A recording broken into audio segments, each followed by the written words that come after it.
February 23rd, 1994. A pitch-black night in the prison hospital of the state of Arizona.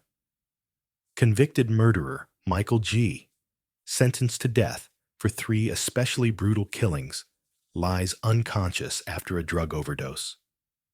His pulse begins to slow. 40 beats per minute, 30, 20.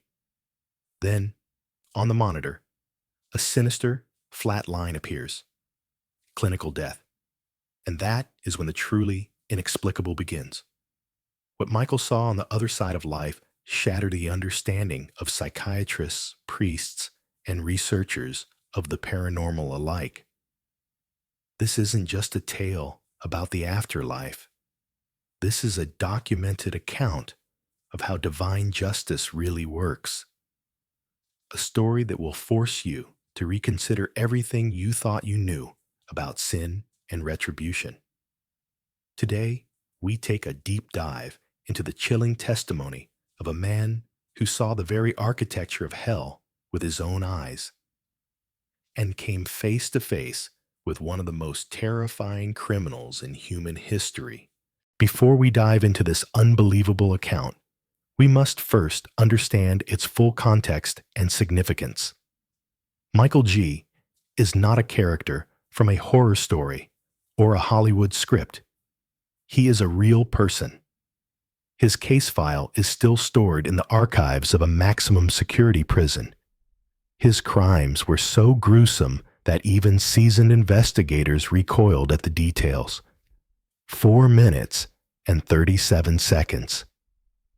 That's how long his clinical death lasted, according to medical records. But in the world he found himself in, time flowed very differently. What passed as a few minutes for the doctors felt like an eternity to Michael. And the most astonishing part, his testimony inexplicably matches the accounts of other people who've experienced clinical death. Despite the fact that Michael had never shown any interest in such topics, nor had he read any related literature. This raises a haunting question. What if all these people weren't hallucinating? What if they really saw something more? To truly grasp the depth of this revelation, we need to understand who Michael was before that fateful day. His childhood was a sequence of tragedies and cruelty. Abandoned by his parents at the age of 4, he passed through 7 different foster homes, 5 of which subjected him to systematic abuse. By 12, he had tried drugs for the first time. At 14, he committed his first theft. At 16, his first arson. A psychiatric evaluation diagnosed him with antisocial personality disorder, but he never received any treatment. His first murder occurred when he was 19. A random pedestrian who became the target of Michael's blind rage after refusing to give him money. Then came 2 more victims.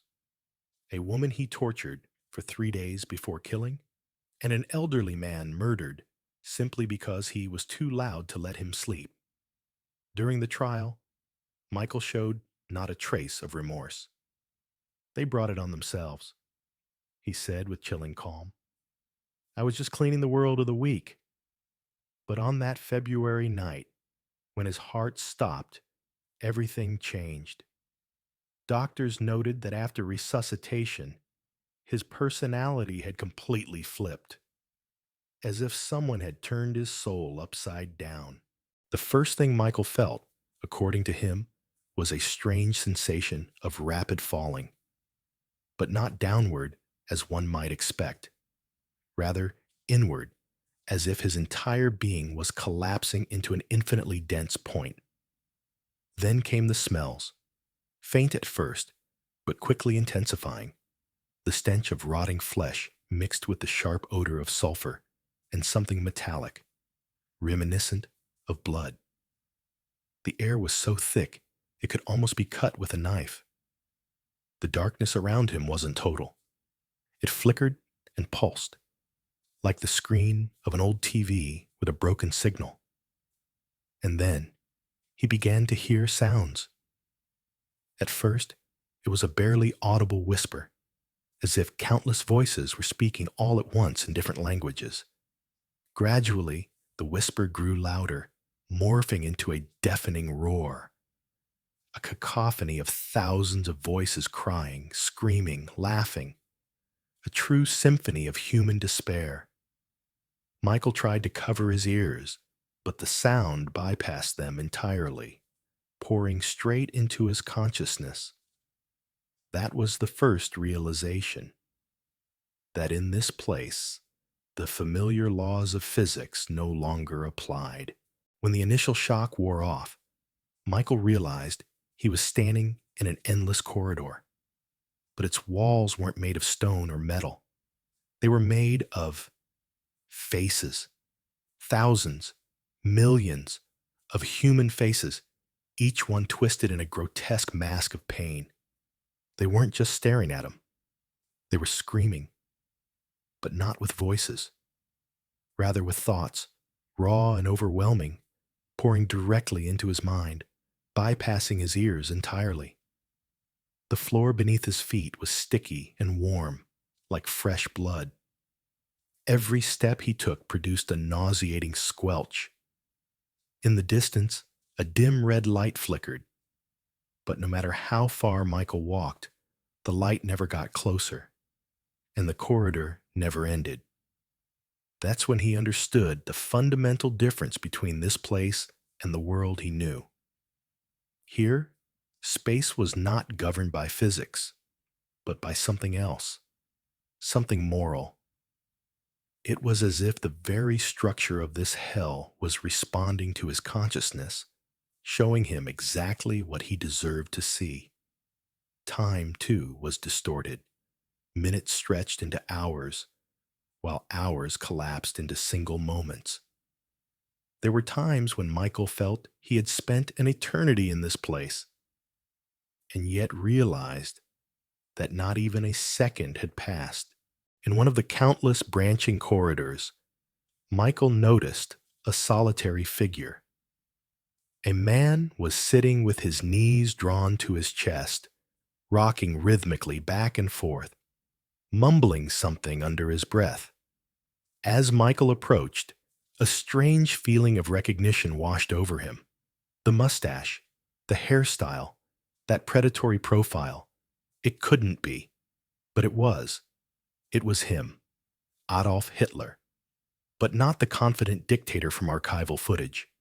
This was a pitiful, hunched old man. His once proud posture had collapsed into the stance of a hunted animal.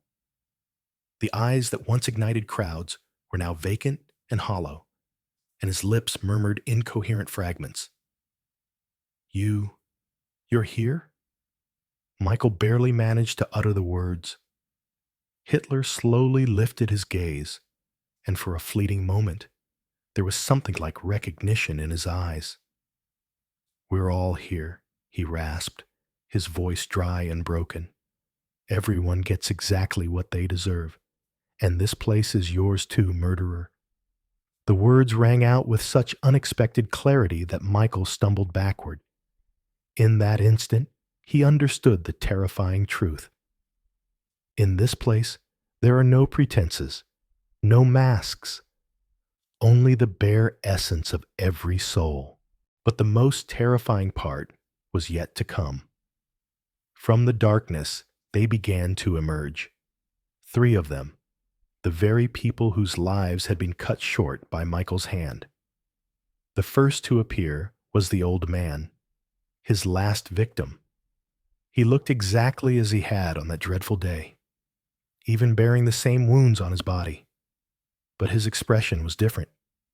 Not fear, not pain, but a kind of infinite sadness.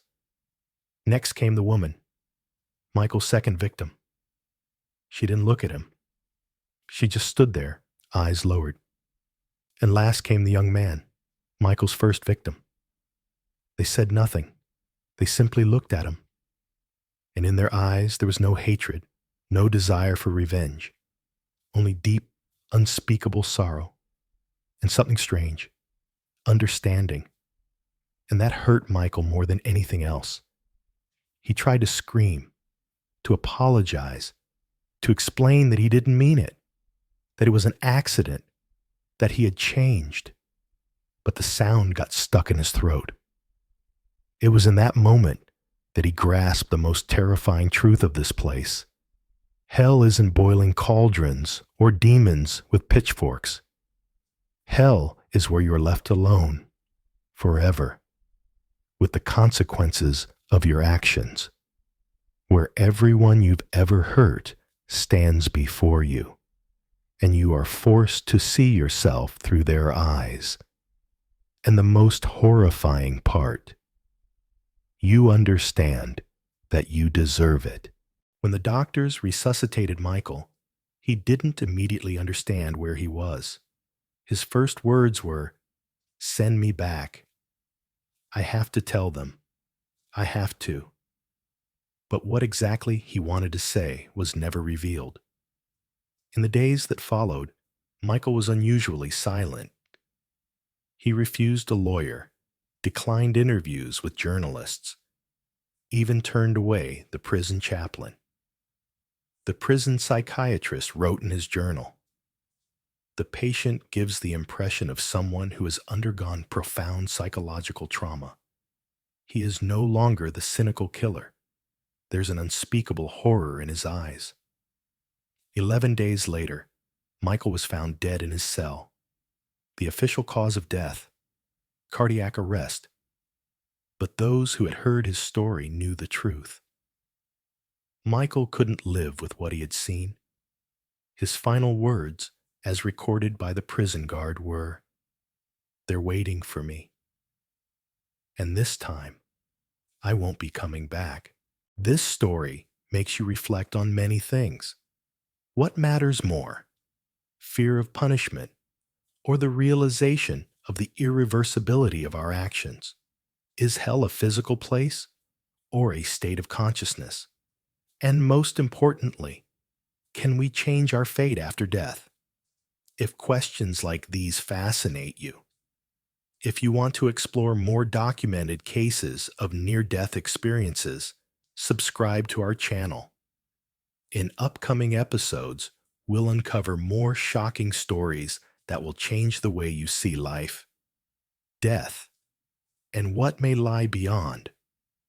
Leave your thoughts in the comments. What do you think Michael actually saw? A hallucination of a damaged brain or something more? Until next time, in the eternal questions of existence,